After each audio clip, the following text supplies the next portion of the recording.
Absolutely, let's do it. Okay, great. So it seems like everywhere you turn these days, there's more AI news, like breakthroughs, warnings, you name it. It's kind of hard to keep up with. Yeah, it's a lot to process for sure. It really is. And that's exactly why we're doing this deep dive today. We're going to break down this article from Wollongren. It was just published on October 10th, and it features some really fascinating thoughts from Kimi founder Yang Zilin about OpenAI's O1 project. Oh, wow. Okay. Yeah. And I think this is going to be a really interesting one because we're really talking about whether AI is actually starting to think. That's a big question. It is a big question, and we're going to try and answer it. So the article starts by talking about how AI used to be kind of siloed, right? It was like you had your facial recognition AI over there, your translation AI doing its thing. Each one was kind of like a specialist in its own little area. Right, or specialized tools for specific tasks. But I think what's really interesting now is that we're seeing this huge shift toward these universal models, right? Okay, yeah, I've heard that term. What does that mean exactly? So imagine instead of needing a different AI for every single task, you have one AI that can handle healthcare, finance, whatever you throw at it. Wow, that's a game changer. It really is. Think about the efficiency boost there. Yeah, that would be incredible. No more needing a million different programs for everything. Exactly. And it has huge implications for so many fields. Take medicine, for example. Yeah. Instead of separate AIs for, say, diagnosing diseases and then another for developing new drugs, a universal model could potentially handle both. Wow. So we're talking about potentially speeding up things like medical research, all because one AI can wear multiple hats. Exactly. It's pretty mind-blowing when you think about it. It really is. Yeah. But how does AI go from one-trick pony to this universal genius? How does that even happen? Yeah, it's a good question. The article mentions transformer architecture as a key factor. Okay, I'll be honest. That sounds a little intimidating.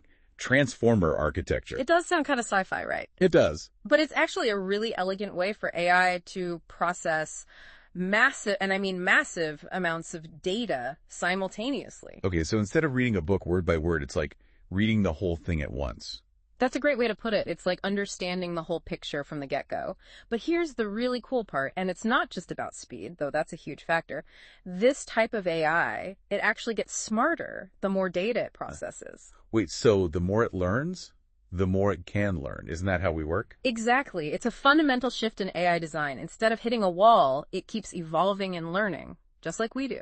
So it's like this is AI that's modeled after the human brain. In a way, yes. It's mimicking our ability to learn and adapt, which is a huge deal. That's wild. So we've got these super AIs that are learning faster than ever.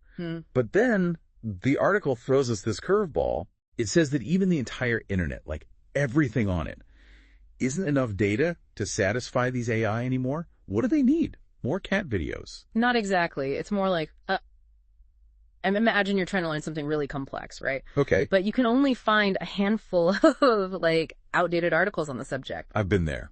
Frustrating. Totally. And that's kind of the problem these AIs are facing. As much information as there is online, there are still gaps, especially in more specialized fields. That makes sense. So if the internet isn't enough, where else can these AIs go? What's the solution? That is the million-dollar question, and this is where OpenAI's O1 project comes in, and I think this is honestly revolutionary. Okay, I'm listening. Instead of just relying on existing data, O1 is designed to generate its own data. Hold on.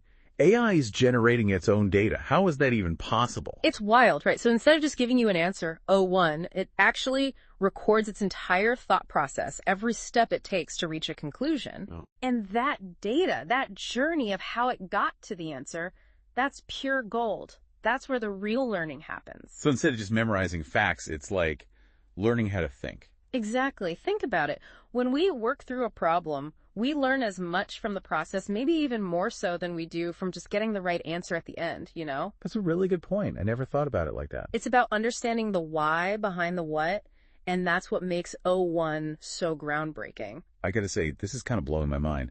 We're talking about AI that isn't just processing information, but it's actually learning how to learn, just like we do. It's pretty amazing, right? It really is. This O1 project is next level stuff. Yeah. But where does it go from here? Well, the article actually highlights how these advancements could change everything, especially when it comes to making expert level knowledge accessible to everyone. See, that's something I've always been really fascinated by. What if everyone, no matter who they are or where they come from, had access to the same level of knowledge and expertise. Right. Imagine the potential. Seriously, what could we achieve? Well, that's exactly what has Yang Zilin so excited about O1. He really believes that AI like this could unlock some incredible potential for innovation and problem solving on a global scale. I can see why he'd be excited. It's like instead of AI replacing human jobs, it's more about AI and humans like teaming up. Exactly. Augmenting our abilities. Think of it like this. AI could handle the heavy lifting when it comes to things like processing huge amounts of data, identifying complex patterns. Okay, yeah. And that frees us humans up to focus on things that AI, at least for now, can't replicate. Things like creativity, critical thinking, all those uniquely human qualities. Right. It's like having this ultimate research assistant, one that can sift through all the noise and find the insights that really matter. Exactly. The article also mentions how these kinds of advancements in AI could transform entire industries. Oh, absolutely. Like, what are we talking about here? Well, take healthcare, for example.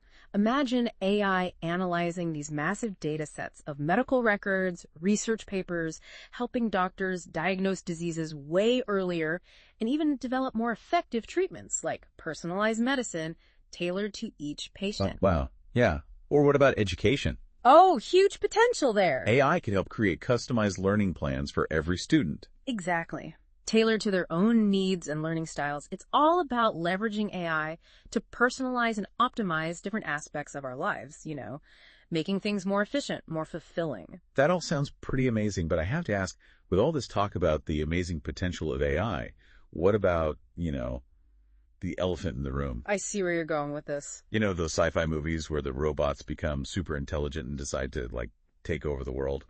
I'll admit I've seen those movies, and they make you think. They are entertaining, aren't they? And look, it's a valid concern. But we have to remember we're still in the very early stages of AI development.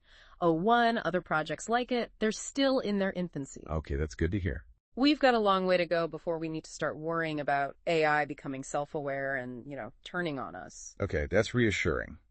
But as AI gets more sophisticated, and it seems like it's happening so fast, how do we make sure it evolves in a way that actually benefits humanity? How do we avoid those worst-case scenarios? It's the million-dollar question, right? Yeah. And there's no easy answer, but one thing's for sure. We need to make sure that the development of AI is guided by a strong ethical compass. Okay, so it's not just about building AI that's smart. It's about building AI that's, aligned with our values. Exactly. We need to have open and honest conversations, and that means involving experts from all walks of life about the potential benefits and risks of AI. And we need to establish clear guidelines and regulations that prioritize human well-being above all else. It's like we're not just writing the code for AI, we're kind of writing its future. Yeah. We are, and it's a future we need to carefully consider and actively shape.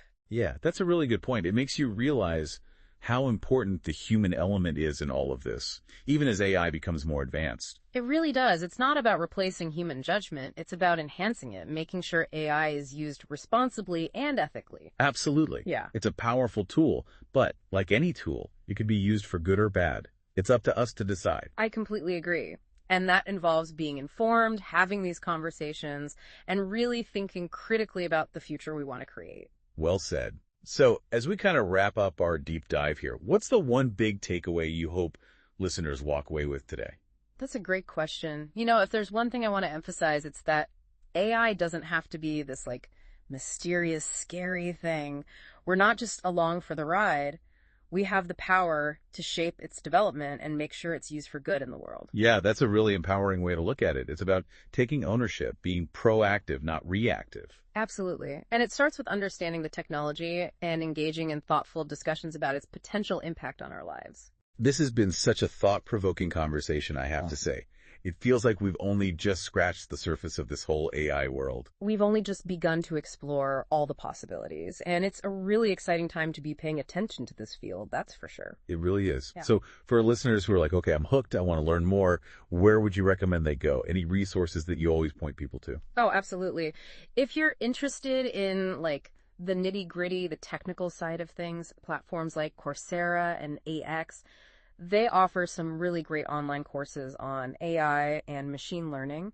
And if you want to dive into the bigger picture, the ethics, the societal impact, I highly recommend checking out the work of organizations like OpenAI itself and the Partnership on AI. They're doing some really important work